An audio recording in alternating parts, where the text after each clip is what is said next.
The wind whipped across the dry, sun-baked plains, carrying dust and the sharp tang of wild sage. Mara huddled in the corner of the wooden wagon, her small hands clutching a fraying blanket.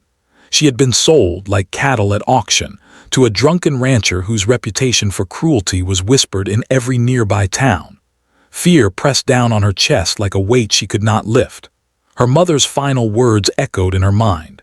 "Keep your heart and your courage. No matter what they say, no one can take your spirit."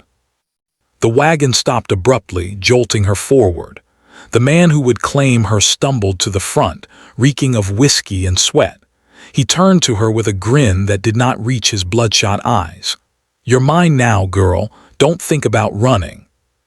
Mara swallowed her fear and tried to steady her breathing. She had nowhere to go, no one to turn to. She had been alone too long. Hours passed inside that dimly lit cabin. The rancher's bottle was never empty, his temper never calm. Mara felt herself shrinking into the corner, wishing she could disappear into the floorboards. Her thoughts swirled. How could life have led her here? How could she survive another night? Then the night air outside changed. The sound of hooves echoed sharply across the plain, the rhythmic pounding steady and unrelenting. Mara's heart raced. Through the haze of fear and whiskey, the rancher glanced toward the door.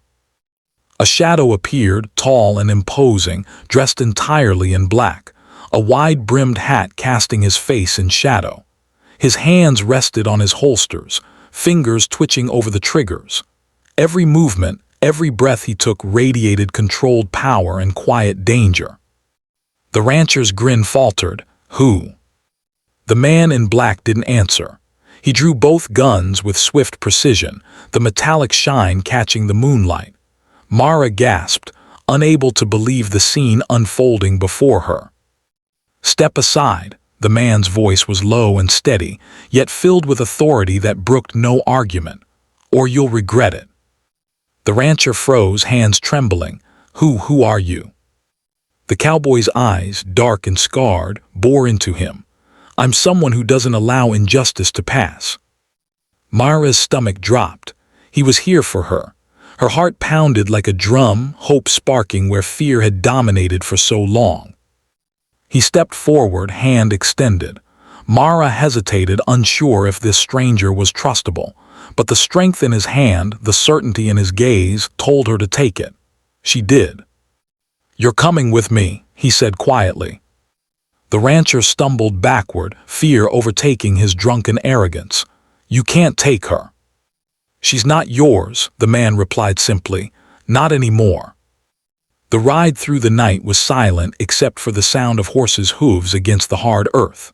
Mara clutched the cowboy's hand, feeling the warmth and steadiness that seemed impossible after hours of cold and terror. The stars above offered no comfort. They had no power here, but the presence of the man beside her did. Hours later they reached a small clearing near a creek. The water shimmered in the moonlight and the wind carried the scent of pine and wet earth. The cowboy helped her off the horse, steadying her. "Rest here tonight. You're safe." Mara's voice trembled. Why are you helping me?" He looked at her, eyes full of a past she could not see but somehow sense.